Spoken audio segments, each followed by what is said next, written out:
Bonjour à tous. Dimanche dernier, notre frère disait « bonne terre un jour, bonne terre toujours ».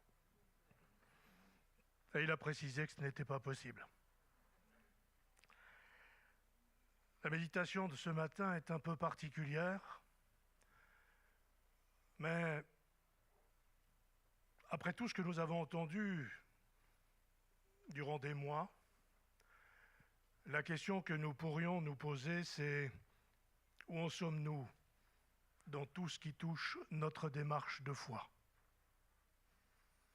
Parce qu'entendre la parole de Dieu, c'est bien, la mettre en pratique, c'est mieux, mais croire que ce que Dieu a dit, sa main l'accomplit, c'est le summum.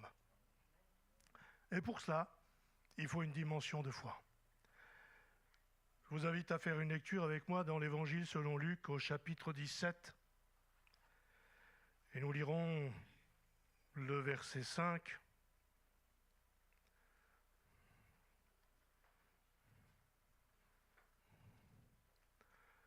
Évangile selon Luc, chapitre 17, verset 5. Il est écrit ceci: les apôtres dirent au Seigneur, augmente notre foi.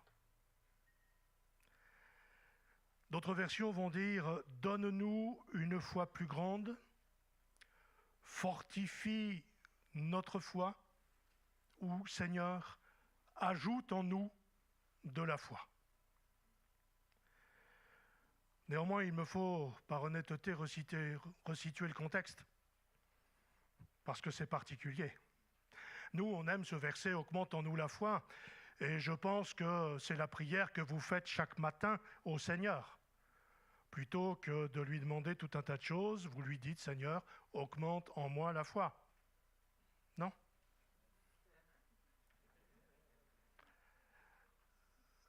Pour pouvoir avoir la réponse à toutes nos demandes, il faut croire que le Seigneur va nous entendre et nous répondre. Ce qui veut dire qu'avant de demander quoi que ce soit, la priorité c'est « Seigneur, augmente en moi la foi ».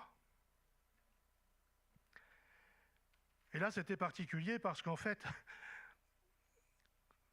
les apôtres vont demander à ce que leur foi soit augmentée. Et vous savez pourquoi, vous relirez, c'est juste les versets d'avant, c'est à cause du pardon. Et nous savons combien de fois il nous faut pardonner. Et là, les apôtres ont vite réalisé qu'en fait, s'il n'y avait pas l'aide, le secours et l'assistance du Saint-Esprit, ils seraient incapables de pardonner. Alors pour croire et mettre en application ce que Jésus venait de dire, aussitôt ils ont dit « Seigneur, s'il te plaît, donne-nous une foi plus grande, augmentons-nous la foi ».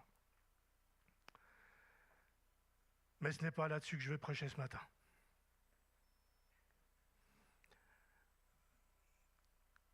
On est contraint, quelquefois, même si antérieurement on se dit « Seigneur, tu ne vas pas parler à tout le monde », mais même si le Seigneur nous dit « parle à une personne », il faut parler à cette personne. Et je crois ce matin qu'au milieu de nous, il y a quelqu'un qui est fatigué, comme on le dit très familièrement, qui ne voit pas le bout du tunnel et qui pense qu'il est arrivé au bout du rouleau. Alors je vais explorer pour cette personne une autre condition pour que la foi soit plus grande, pour que la foi soit augmentée, pour que la foi soit fortifiée, pour que la foi soit ajoutée encore et encore. Christophe ne sait pas sur quoi je vais prêcher. Il n'empêche quand même que dans ce qu'il nous a dit il y a quelques minutes, il y a fait allusion, sans le savoir, en reprenant 2 fois le même mot, le souvenir. La nécessité du souvenir. Je suis sûr que dans vos maisons, on peut trouver plein de souvenirs. Du magnète sur le frigo, à la carte postale ancestrale, à l'album photo vieilli, où souvent on est obligé de mettre des bouts de scotch parce que toutes les photos tombent. Certains ont encore des diapositives. Et puis maintenant, il y a l'enregistrement vidéo, il y a le DVD, etc. Pour les plus anciens, c'est les bibelots-souvenirs. Comme on l'entend souvent, ce sont des ratières poussières, mais qui rappellent quelque chose, etc., etc. La question que le Seigneur pose à cette personne, c'est celle-ci. Aujourd'hui, tu es fatigué, tu es découragé, tu as envie de baisser les bras. Ça n'arrive à personne, hein. Et la question que le Seigneur pose, c'est qu'est-ce que tu as fait de tous les éléments marquants au travers desquels je suis intervenu dans ta vie? Qu'est-ce que tu en as fait? Nous allons lire ensemble dans le livre de l'Ecclésiaste, au chapitre 1er, et nous lirons le verset 11e.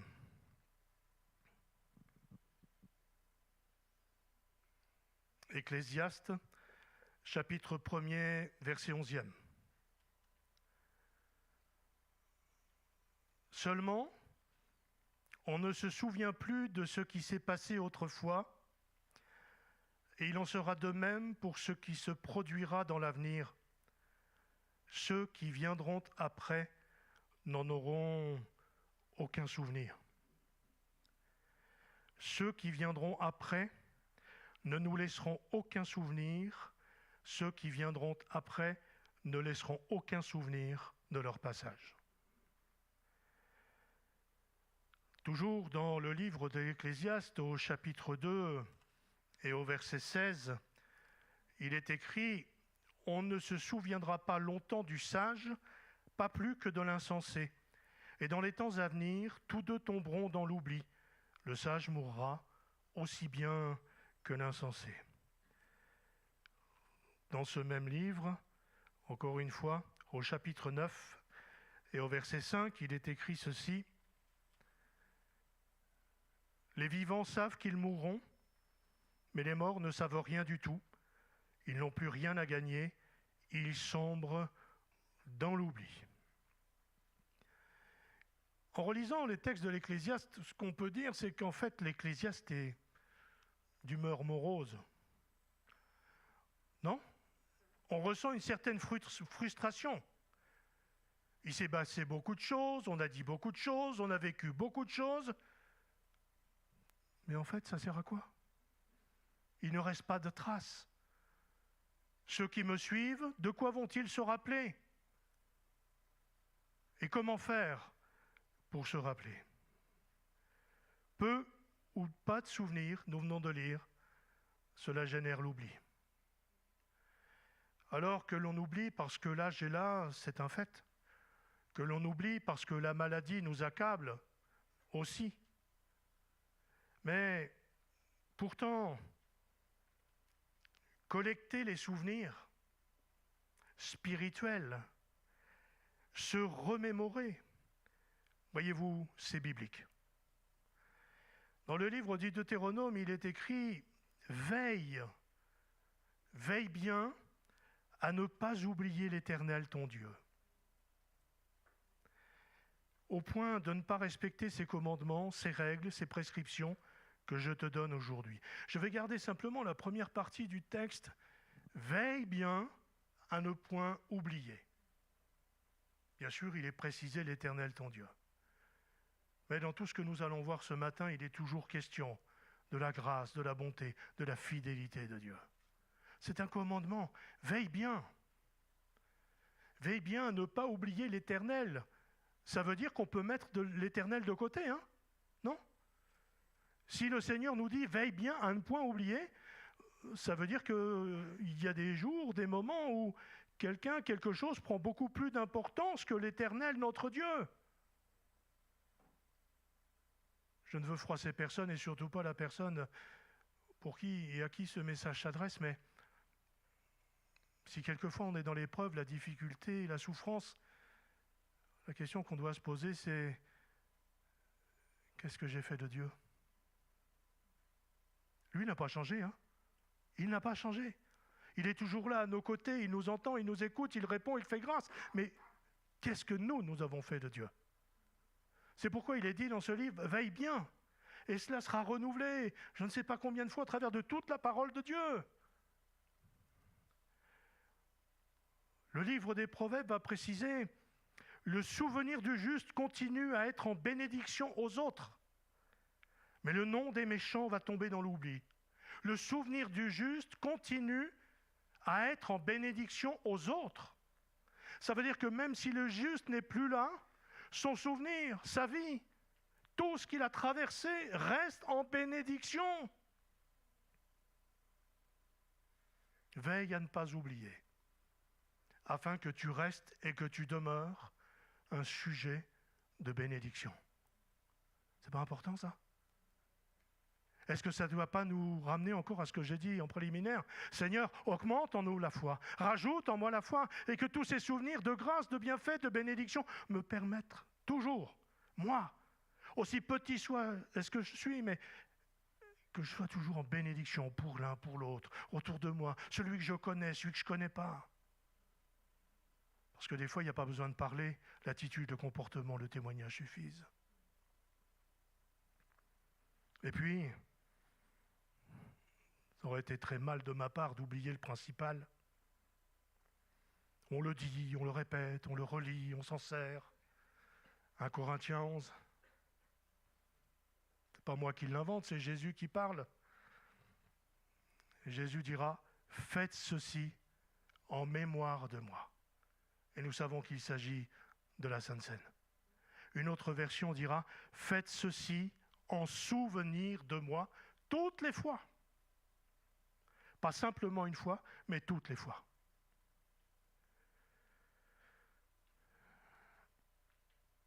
Je ne sais pas comment vous faites quand ça va moins bien que d'habitude. Pour certains, c'est on se renfonce sur soi-même. Pour l'autre, c'est on en parle à tout le monde parce qu'on a besoin de vider son sac. J'espère que pour chacun, c'est je me place devant Dieu et je m'attends à la grâce et au secours de Dieu. Et puis, comme il est écrit dans la parole de Dieu, on doit s'entretenir par des psaumes et par des cantiques spirituels. J'ai bien dit spirituels, c'est ce qui est écrit. Et je crois qu'il est un cantique spirituel que tout le monde connaît, même si on le chante rarement. Vous avez déjà trouvé lequel? C'est Conte les bienfaits de Dieu. Non? Quand le vol de la tempête vient assombrir ton ciel bleu, hein? Commence à être nuageux, et quand on voit les nuages, on sait ce qui vient après. Au lieu de baisser la tête, compte les bienfaits de Dieu. Ça veut dire que pour compter les bienfaits de Dieu, il faut s'en souvenir. Il faut peut-être les avoir notés quelque part, parce qu'avec le temps, les paroles s'en vont, mais les souvenirs écrits restent. Tu verras en adorant, si tu les mets tous devant tes yeux, combien leur nombre en est grand. Quand la route est glissante, pense à cette main puissante qui t'a béni tant de fois,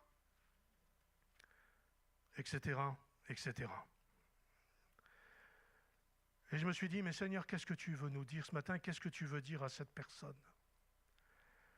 Alors, pour parler de l'attitude, du comportement qui permet de voir notre foi grandir et qui nous permet aussi d'agir et de réagir par rapport à la difficulté, à la souffrance, à la peine, à l'épreuve, etc., j'ai choisi Jacob, pour exemple. Beaucoup connaissent certains épisodes de la vie de Jacob. Voyez-vous, dans la parole de Dieu, il y a plus d'une trentaine de versets qui vont parler du souvenir, qui vont parler de la mémoire, ou qui vont parler de la commémoration. Et ce qui m'a interpellé dans la vie de Jacob, c'est que lui a une attitude et un comportement particulier à chaque fois qu'il y a eu un élément marquant spirituellement dans sa vie.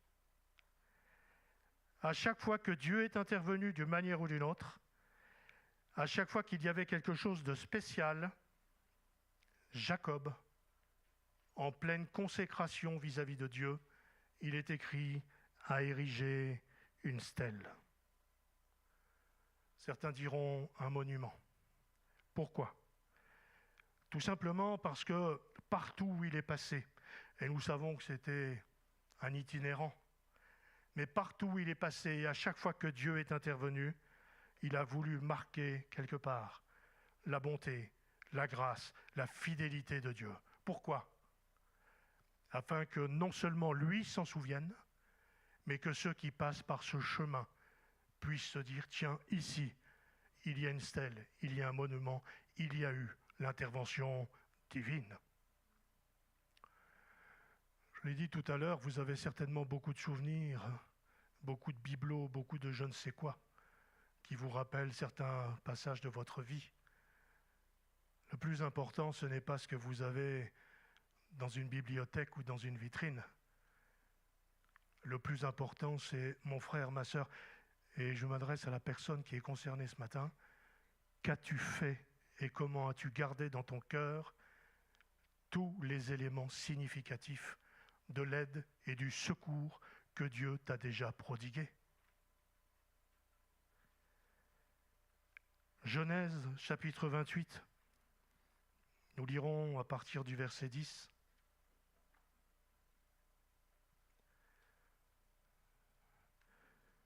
Genèse, chapitre 28, verset 10.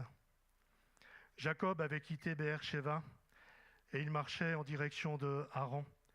Comme le soleil se couchait, il prit une pierre pour s'en faire un oreiller. Il se coucha pour ainsi passer la nuit dans le lieu qu'il avait atteint. Dans son rêve, il vit une sorte d'escalier reposant sur la terre et dont le haut atteignait le ciel. Et voici que des anges de Dieu montaient, descendaient cet escalier. L'Éternel lui-même se tenait tout en haut et lui dit : « Je suis l'Éternel, le Dieu d'Abraham, ton ancêtre, et le Dieu d'Isaac. Cette terre sur laquelle tu reposes, je te la donnerai à toi et à ta descendance. Elle sera aussi nombreuse que la poussière de la terre. Elle étendra son territoire dans toutes les directions, vers l'ouest et l'est, vers le nord et le sud. Et par toi et par elle, toutes les familles de la terre seront bénies. Et voici, je suis moi-même avec toi. Je te garderai partout où tu iras et je te ferai revenir dans cette région. Je ne t'abandonnerai pas, mais j'accomplirai ce que je t'ai promis. » Jacob s'éveilla et s'écria : « Assurément, l'Éternel est en ce lieu et moi je l'ignorais. » Et il fut saisi de crainte. Il ajouta : « Ce lieu est redoutable. Ce ne peut être que le sanctuaire de Dieu. C'est ici la porte du ciel. » Le lendemain, de grand matin, il prit la pierre sur laquelle il avait reposé sa tête, il la dressa en stèle et répandit de l'huile sur son sommet. Il appela cet endroit Béthel, ce qui signifie maison de Dieu. Amen. La première stèle, Béthel, la stèle de la fidélité de Dieu. Et ce qui est important, c'est que non seulement cette stèle a été érigée en l'honneur de Dieu, mais plus encore, cette stèle lui permettra de se rappeler qu'en ce lieu, précisément, Dieu lui a fait une promesse. Et relisez tous les écrits suivants et vous verrez que ce que Dieu dit, sa main l'accomplit. Il y a un autre point important ici. Ça ne se fera pas à chaque fois, mais à ce moment particulier, pour concrétiser la fidélité de Dieu. Il est question de sanctuaire, il est question de maison de Dieu dans l'esprit de Jacob. Et sur cette pierre, Jacob y répandit de l'huile. Sur la maison de Dieu, Dieu répand son Esprit Saint. Alors, mon frère, ma sœur et ami, à la personne qui m'écoute maintenant et qui est dans le trouble et la difficulté, rappelle-toi, il y a eu dans ta vie un moment où Dieu a béni, Dieu a rempli l'esprit. Il y a une stèle, il y a un monument, il y a quelque chose de significatif qui te rappelle ces choses. Attends-toi seulement à ce que Dieu maintenant accomplisse ces choses. Mais il ne peut le faire que si tu lui demandes avec foi. Il est important, très important, de pouvoir conserver les souvenirs. Je suis avec toi, je te garderai partout où tu iras, etc. Dans le livre de la Genèse, au chapitre 31, Jacob poursuit son périple. Et là, à partir du verset 45, nous lisons « Jacob prit une pierre et l'érigea en stèle, et il dit aux siens, ramassez des pierres. Ils ramassèrent des pierres, les entassèrent, et tous ensemble, ils mangèrent là sur ce tas de pierres. Laban le nomma Yégar Shahadouta, le tas de pierres du témoignage, et Jacob l'appela Galed, le tas de pierres témoin. Laban déclara, ce tas de pierres sert aujourd'hui de témoin entre toi et moi. Le témoignage. Dans tous vos souvenirs, est-ce que vous avez noté le jour où dans une réunion comme celle-ci, le jour où dans un contact, un entretien avec l'un ou l'autre, il y a eu la pierre du témoignage? Où là, on vous a raconté tout un tas de choses. On vous a raconté qui est Jésus, comment il intervient dans une vie, comment il est capable de faire grâce, comment il est capable de bénir, de guérir, de sauver. Et plus tard, quand il y a cette décision de remplir du Saint-Esprit et nous donner de marcher dans l'empreinte de ses pas pour vivre une vie pleine et entière avec lui. La pierre du témoignage, la pierre aussi de la protection divine, parce que relisez les versets précédents, il en a fallu du courage à Jacob, parce que son beau-père Laban ne lui a créé que des soucis. Il s'est joué de lui. Il y a eu Léa, il y a eu Rachel, il y a eu tout un tas de choses, à tel point que Jacob s'est senti comme un esclave. Mais à partir de ce jour-là, et c'est là que c'est significatif, quand Dieu promet de bénir quelqu'un, quand Dieu promet d'accompagner quelqu'un, il y a la puissance protectrice de Dieu qui intervient, et il y a la stèle où il est écrit « Ce tas de pierres sert aujourd'hui de témoignage entre toi et moi ». Alors peut-être, ami qui m'écoute ce matin, qui est dans la peine, peut-être que c'est long, peut-être que tu ne vois pas le bout du tunnel, peut-être que...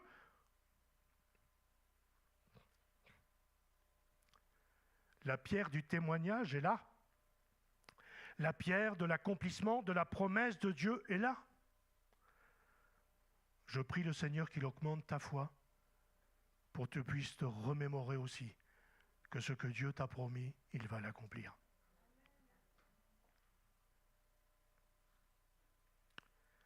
Genèse 35.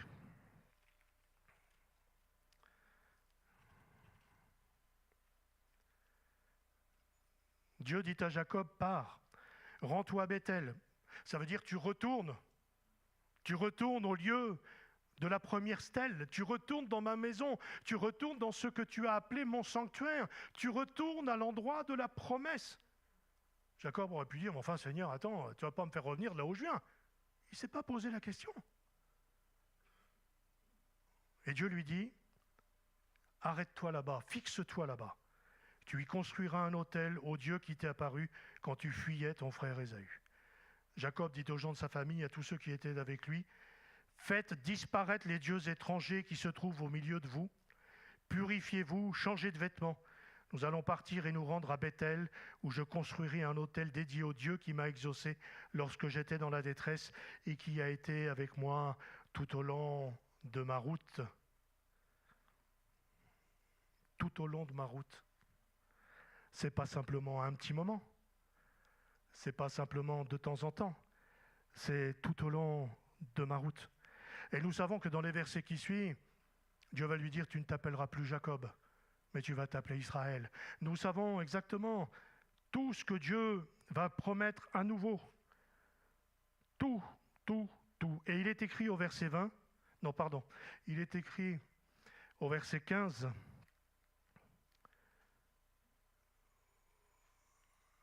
au verset 14, Jacob érigea une stèle en pierre, à l'endroit même où Dieu lui avait parlé. Nous nous rappelons qu'il y en avait déjà une, et là il y en aura une autre, parce qu'il y a eu l'autel. Il y versa une libation, et il répandit de l'huile. Et là, ce sera à nouveau la sainteté de Dieu. Mais il a fallu aussi qu'il y ait ce petit verset indispensable. Faites disparaître les dieux étrangers. Purifiez-vous, changez de vêtements. On ne peut pas ériger une stèle à la gloire de Dieu si dans notre vie il y a encore quelque chose qui ne correspond pas à la volonté de Dieu. C'est pas possible. Ça ne sert à rien. Ça ne sert à rien. Le nom de Bethel a été changé en El Bethel. Il y a eu une nouvelle stèle, une nouvelle pierre. Il y a eu à nouveau le versement de l'huile. Mais avant tout cela, il a fallu la purification. Hors de moi ce qui n'est pas à Dieu. Pas simplement pour moi, mais aussi pour tout mon peuple. Oui, le Seigneur me demande d'aller là-bas, le Seigneur me demande de retourner à Bethel, là où il m'a parlé, là où il m'a béni, là où il m'a promis tout tas de choses. Il me demande d'y retourner. Et des fois, on est obligé de revenir là où Dieu nous a parlé pour réaliser que le chemin qu'on a pris a quelquefois été tortueux, il n'a pas toujours été à sa gloire, etc. Et puis là, Jacob, il y va. Mais avant, c'est table rase. Je veux oublier ce qui est en arrière. Je veux me projeter vers ce qui est en avant. La sainteté et la grâce de Dieu. Bethel deviendra El Bethel. Et puis il y aura une quatrième pierre qui est la pierre du souvenir encore, mais une pierre très difficile pour Jacob.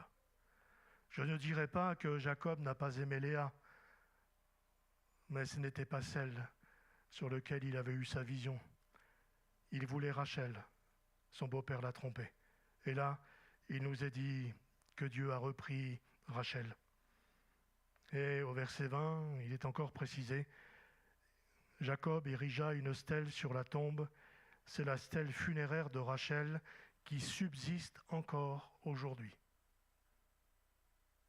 Alors vous me direz, dans les cimetières, il y en a plein de stèles. Oui. Peut-être qu'un jour, Dieu vous amènera sur le lieu de la pierre où il y a Rachel. Ça veut dire quoi? Ça veut dire simplement que quand Jacob se trouve devant la stèle du souvenir, il va se rappeler tout ce qu'il a vécu. Toute sa vie va défiler. Mais il va aussi se rappeler comment Dieu lui a donné Rachel. Il va se rappeler ce qu'il a vécu avec Rachel. Il va se rappeler les grâces, les bénédictions et les accomplissements des promesses divines. Alors bien sûr, une stèle funéraire, c'est difficile. Ça ramène beaucoup de souvenirs, difficiles. Mais en même temps, Dieu parle toujours, y compris par les personnes qui nous ont devancés. Et là, encore, il y versa de l'huile. Sur une autre, il y versa du vin. C'est étonnant, non? Le vin? Et nous, quand Jésus dit « Faites ceci en mémoire de moi », il est question de pain et il est question de vin. J'aurais pu prendre d'autres exemples, parce que la Bible en regorge. Josué, nous savons, va devenir le conducteur du peuple. Et lui aussi va donner des ordres. Il va laisser les sacrificateurs entrer dans le Jourdain. Nous en avons parlé, de l'eau aux pieds, chevilles, aux genoux, à la hanche, jusqu'au moment où ils vont accepter ce que Dieu voulait, comme l'a dit notre frère, avance en pleine eau. Pour avancer en pleine eau, il faut cette dimension de foi. Mais pour avoir cette dimension de foi et pour se rappeler qu'ils ont avancé en pleine eau, Josué va leur dire, vous vous arrêtez et vous prenez une pierre chacun. 12. Enfin, Josué, attends, déjà, il faut rentrer dans l'eau, On se rappelle aussi qu'il y avait l'arche qu'il fallait porter. Tu nous demandes en plus de prendre une pierre. Oui, oui, prenez une pierre, chacun. Et puis, une fois que tout a été fait, que le Jourdain a été traversé, que l'arche est passée, il est écrit « Ces pierres seront à jamais un souvenir pour le peuple d'Israël. » Et Josué dressa ainsi 12 pierres au milieu du Jourdain, à la place où s'étaient arrêtées les pierres des sacrificateurs qui portaient l'arche de l'Alliance. Il reste juste un bout de phrase. Vous le croyez, vous ne le croyez pas, moi j'y crois. Il est écrit, et ces pierres y sont restées jusqu'à ce jour. Ça vous étonne? Non. Les interventions divines, elles restent et elles demeurent. C'est pourquoi il est important d'ériger une stèle. Il est important d'écrire, il est important de nous rappeler ce que nous avons vécu par la grâce de Dieu. Dans le premier livre de Samuel, il est écrit « Samuel prit une pierre qu'il plaça entre Mitzpah et Shen, et il l'appela du nom d'Ebenezer. » Et ça encore, c'est un nom choisi. Ebenezer signifie « Jusqu'ici, l'Éternel nous a secourus. » Amen. Encore un souvenir, encore une commémoration. Je ne vais pas vous dire encore un bibelot, parce que là, il s'agit d'une pierre dressée en l'honneur de l'Éternel. Dans le livre du prophète Ésaïe, il est écrit « En ce même temps, il y aura un autel à l'Éternel au milieu du pays d'Égypte, et sur la frontière, il y aura un monument au nom de l'Éternel. À cause de l'Éternel des armées, il y aura un signe et un témoignage. Ils crieront à l'Éternel à cause de leur oppression, à cause de leurs oppresseurs, et l'Éternel leur enverra un sauveur et un défenseur pour les délivrer. » Ça, c'était du temps d'Ésaïe, et nous, de notre temps, il y a eu la croix. Amen. La croix a été dressée. Jésus est mort sur la croix. Je rappelle simplement que Jésus n'est plus sur la croix. La croix, c'était un moyen. C'était un ustensile. La force réside en la personne de Jésus.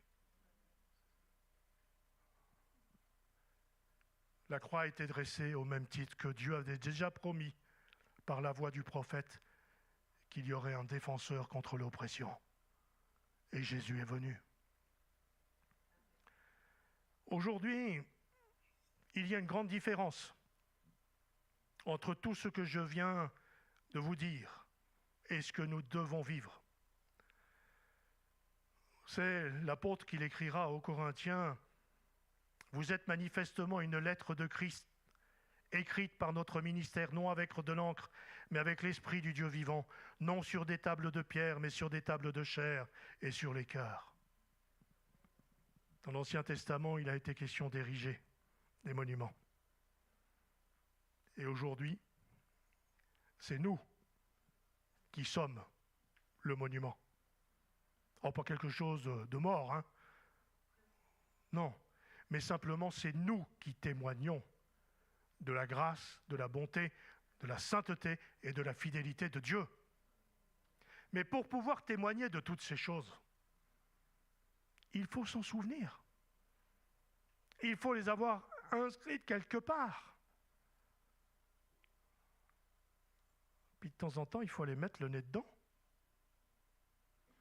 Ce qui est visible sur l'étagère, mis à part faire la poussière, des fois on va se dire, attends, où est-ce que j'ai acheté ce machin-là là? Hein? Non? Puis des fois on a envie de se dire, est-ce que ça vaut la peine que je le garde ou pas? Ah oui, mais ça c'est un cadeau qu'on m'a fait, alors je peux pas. Hein? Eh bien, vous transposez ça comme si c'était le Seigneur qui vous avait fait ces cadeaux. Excusez-moi, ça vous choque? Seigneur, tel jour tu m'as béni, tu m'as entendu, tu m'as exaucé, tu m'as guéri, tu m'as relevé, etc., etc. Là, je peux vous dire que la maison ne sera pas assez grande. Hein? Mais toutes ces choses ont leur importance. Pourquoi? Parce que le monument, la stèle, la pierre, c'est nous. Et aujourd'hui, Dieu n'attend qu'une seule chose, c'est qu'on arrête de baisser les bras, c'est qu'on s'en sente fort, c'est que par notre foi, en ce que tout ce que Jésus a déjà fait, il n'a pas changé. Il va encore le faire maintenant. Et tout le temps qu'il ne sera pas revenu, il le fera encore et encore. Jacob plaça une stèle à l'endroit où Dieu lui avait parlé. Pour beaucoup, on ne se souvient plus du passé. Et pourtant, le passé a son importance. Je parle uniquement sur la grâce de Dieu. Rappeler un mauvais passé aux gens, ça ne doit pas se faire, parce que même Dieu ne le fait pas. Mais se rappeler le passé pour se remémorer les grâces, les bénédictions et les bienfaits, ça, nous devons le faire. Et nous devons le faire parce que il ne faut pas que ceux qui sont devant ou ceux qui vont venir n'oublient la grâce de Dieu. C'est important. Le témoignage est important.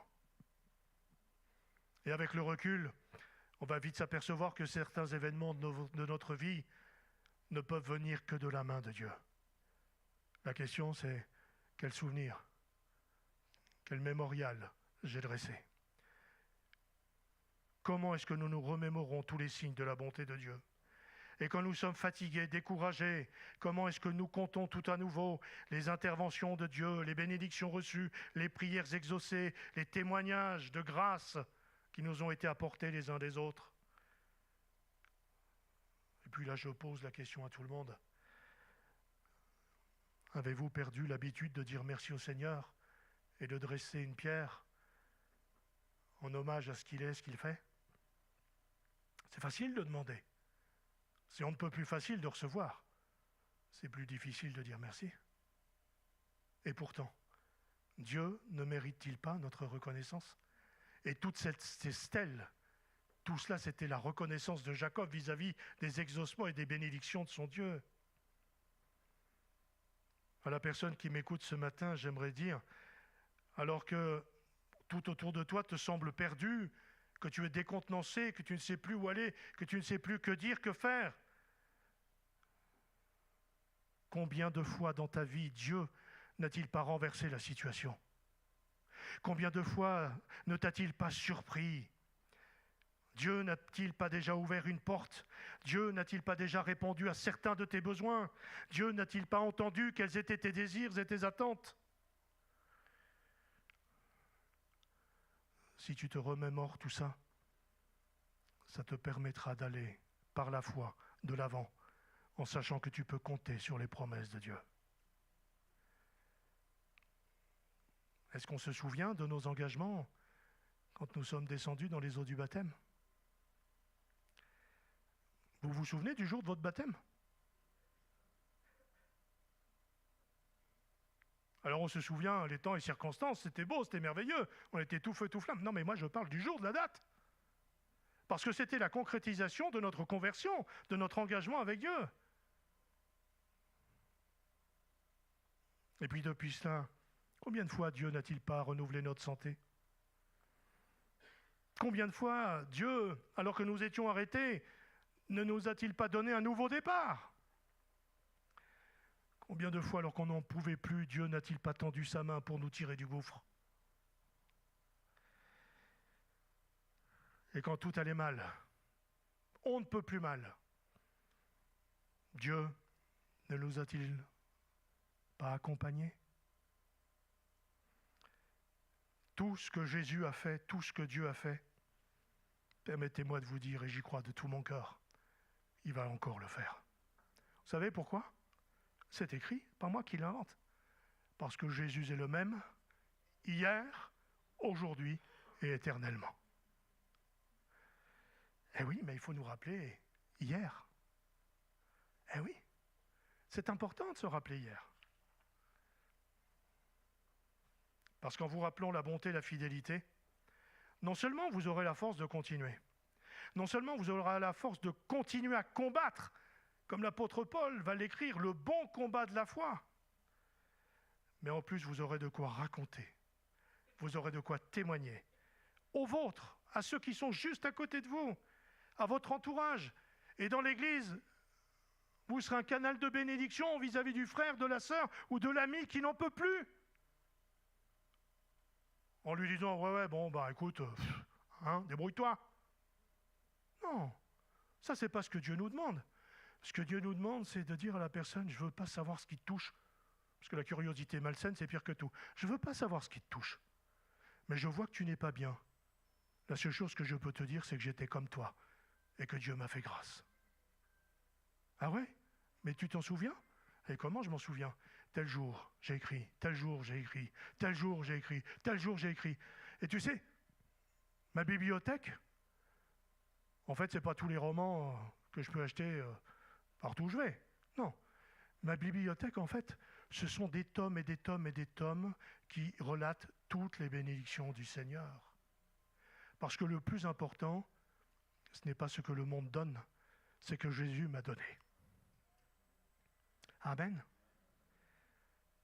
Alors, à la personne qui est fatiguée ce matin, il est écrit « Le souvenir du juste continuera à être en bénédiction, non seulement pour toi qui es fatigué, mais aussi pour tous les autres qui sont autour de toi. » Et je peux te dire que si ce matin tu te remémores tous les bienfaits de Dieu, tu verras ta foi augmenter, tu verras ta foi fortifiée, et surtout, ton espérance va grandir, parce qu'il revient bientôt. Amen. Rappelez-vous, le souvenir, veille et veille bien à ne point oublier.